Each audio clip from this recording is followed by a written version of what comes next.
Hey, what's going on guys? Alex here and welcome back to another video. Thank you for tuning in. Hope you guys are doing well. I hope your training is going strong and I hope you are working towards those goals. Today, I want to talk about motivation because if you caught last week's video, you will know that we were speaking about 2021 goals and it was awesome. Some of you guys were sharing, what you want to achieve this year, what you want to do this year. That stuff is so cool to see people have got their own drive out there. But there was also kind of a common theme between some of the comments on Instagram and also on YouTube where some people were like, I really want to do that this year, but I'm just struggling to kind of, get started or get the motivation or find the drive, or like I really want to do this, but I haven't quite stuck to it yet. So I thought today we're going to talk about motivation, or more importantly, tips and tools you can kind of get in place to sort of help you get that daily work in, get that drive in and make those gains. So let's get started. Alright, before we actually get into the tips themselves, before we even begin talking about things that I do to kind of get that daily grind in, even when it's cold outside and I'm like, I don't want to go anywhere, the things that wake me up and get me moving, before we talk about that, I want to say, do not rely on motivation. Motivation is a useless, I'm not going to say useless. Motivation is an unreliable resource, an unreliable commodity. If you're playing a video game and you're trying to go around and you're mining for materials, motivation is like that super rare material that you get out of like a mining node once in like 1,000 mines. It's that material where if you want to build something and you need like 500 of those, you're not getting that anytime soon because you cannot reliably get that. It's one of those things that is so random. Sometimes you might get 3 back to back. Other times you get nothing. And if you rely on motivation, that is already going to set you up for failure. So what you want to do is make sure that your systems are in place. If you have good systems, i.e. you have like a good character build, then even if the dungeon doesn't give you the required buff beforehand, you can still go through and you can still get through the dungeon. Having good systems in place is what is going to see you through and ensure that even on the days that you really can't be bothered, you're going to get your work in. So how does that work? Well, number one is habits. This is something that everyone's heard before. They're like, hey, when you make it a habit, it becomes easy. And you know what? There is actually some truth to that because I've been reading this book recently, or I finished this book, should I say, called Atomic Habits. And it kind of talks about the whole system, but most importantly, when something becomes a habit, you no longer need to think about it. Like if you think about working out and you're brand new, you're like, all right, what am I going to wear?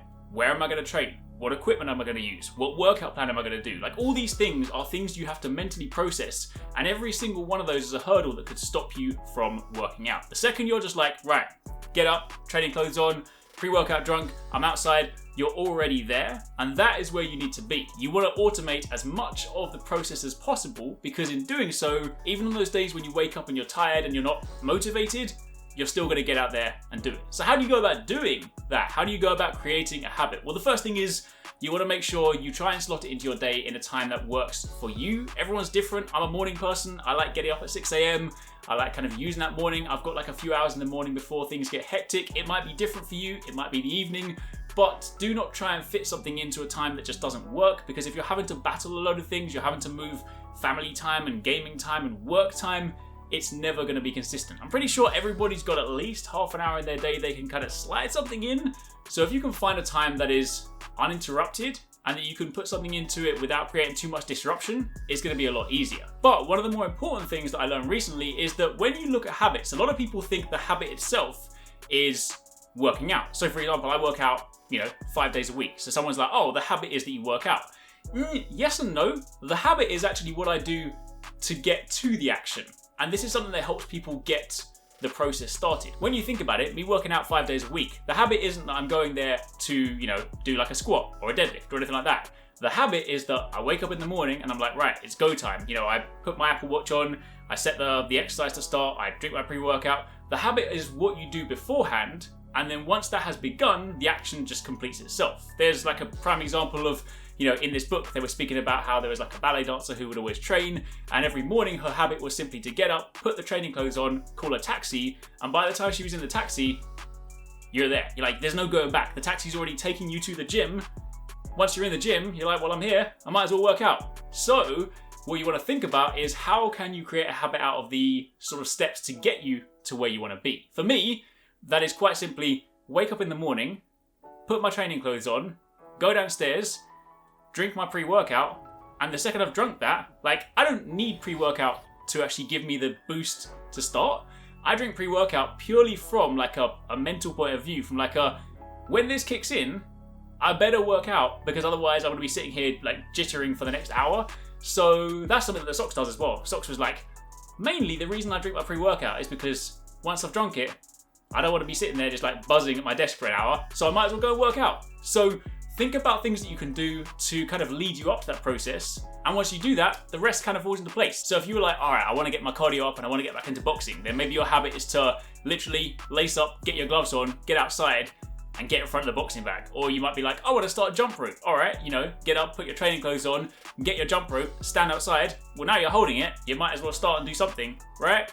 Try and look at whatever it is you want to achieve and work out what you can do to lead up to that and make that the habit. And then also, on top of that, for us sort of gamers out there, we love kind of numbers and like seeing progress bars go up. I've recently been using a habit tracker, right? There's loads of these. This is not in any way kind of a sponsored thing. There's literally like millions of these on the App Store. I just downloaded this one because I like the UI. But quite simply, this is just like a means to check something off. I put in my habits that I want to do on a daily basis. I haven't got training in here because training is now a habit for me, but things that I'm trying to turn into habits, like my daily Japanese study, drinking 8 glasses of water a day, 8 pints, which is 4 liters, getting some other coursework done and just reading every single day. But the most important and the most powerful thing about this one is the notion of don't break the chain, because now as a gamer, I'm like, every day I'm like, right, I'm ticking this off. And then when I get to the end of the day and I'm like, I haven't done something, I'm like, well, if I don't get this done, I'm going to break this streak.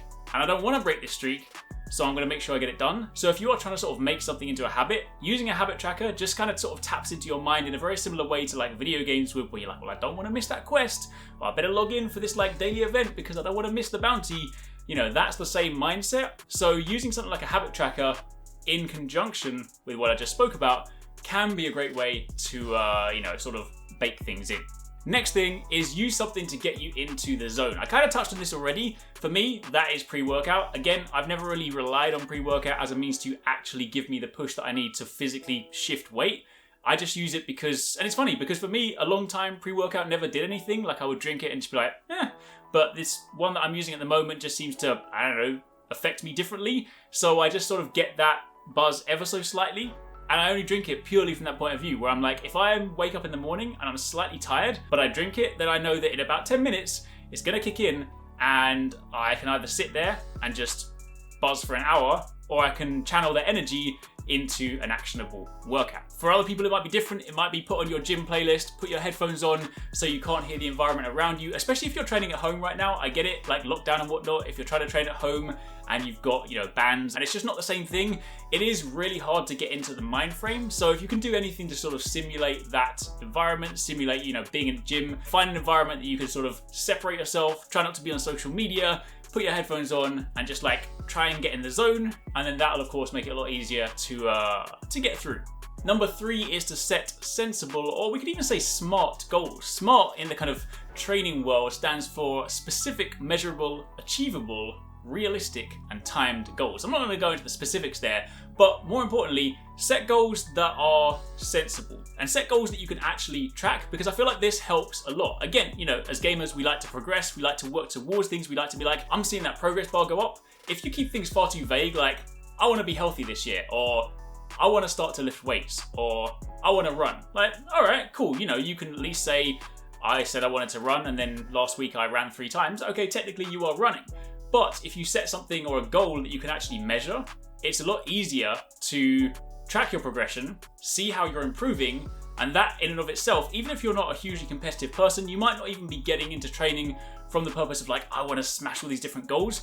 Just having something to sort of chase on a personal level, not in any way to share, can go a long way. So even if you're new to lifting weights, you might not be like, all right, I want to lift 300 kilograms, but you might be like, all right, I want to at least be able to lift my own body weight. So you start off and you lift half your body weight. The next week you lift 5 kilograms more. The week after that you lift 7.5 kilograms more, and gradually you are progressing, but at least it's giving you something that you can measure, which then means that when you start to sort of spin your wheels, or the days where you're not like too excited about it or enthused about it, or even on the days where you don't feel like training but you still train and you still push your numbers up, you're like, you know what, actually I'm doing kind of well.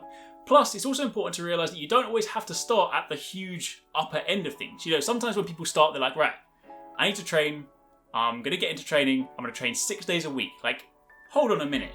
You haven't trained at all, and now you want to jump in the deep end? Start small and then build up to it. Like, there is quite literally nothing wrong with being like, you know what?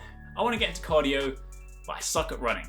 So all I'm gonna do is run for 10 minutes, 3 days a week. Do that for 2 weeks. Next week you'll be like, all right, I want to run for 15 minutes.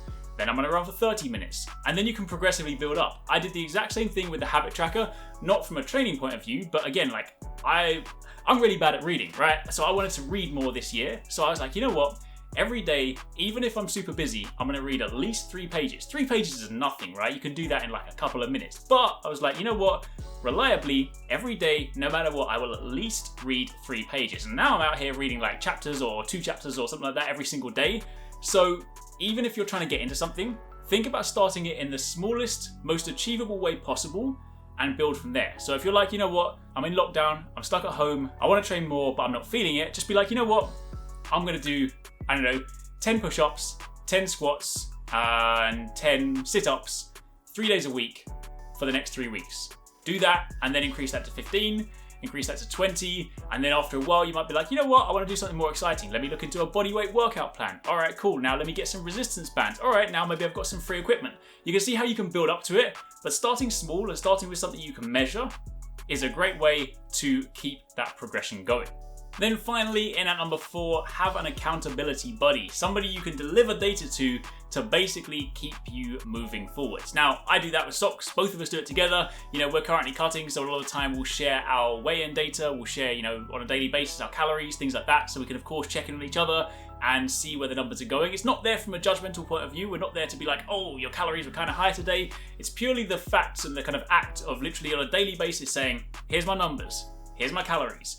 By checking in with someone, it helps keep you accountable. And if you guys haven't got someone to keep you accountable, we can help you out. You can use the YouTube comments, or you can use Instagram. You can DM us on Instagram, or you can just reply to one of the posts. If you let us know what you want to do, then if you reply in next week's video, then you can be like, all right, this week, I got my 3 days of boxing in. I got my 2 days of bodyweight workout in. I'll be like, cool. Then the following week, I want to hear from you again. So if you don't reply in the next week's YouTube comments, I'm going to assume that you're hiding from me and that you haven't done your week's work, all right? So if you don't want me to assume that you have not done your job, then you better comment and let me know that you're doing what you want to do. Cool? Deal. All right, sweet. So there we go. Those are a few of my tips to kind of help keep you motivated to train on a frequent basis. If you guys have got things that work for you, let me know in the comments down below. If you guys have got more questions, I hope this has been helpful. I tried to record this video like 3 times and I'm trying to keep it snappy and short. I realize it's definitely not snappy and short, but I hope amidst all this rambling there has been something somewhat useful to you. So if it was useful, let me know down below. Again, keep it locked. Next week, I want to hear from you guys. I want to know what you're up to. I want to know your training. I want to hear your progress. No slacking, and let's do this. Oh yeah, also don't forget to follow us on the socials. Catch up with us on Instagram, on Twitter, and of course, turn on notifications so you don't miss our future videos.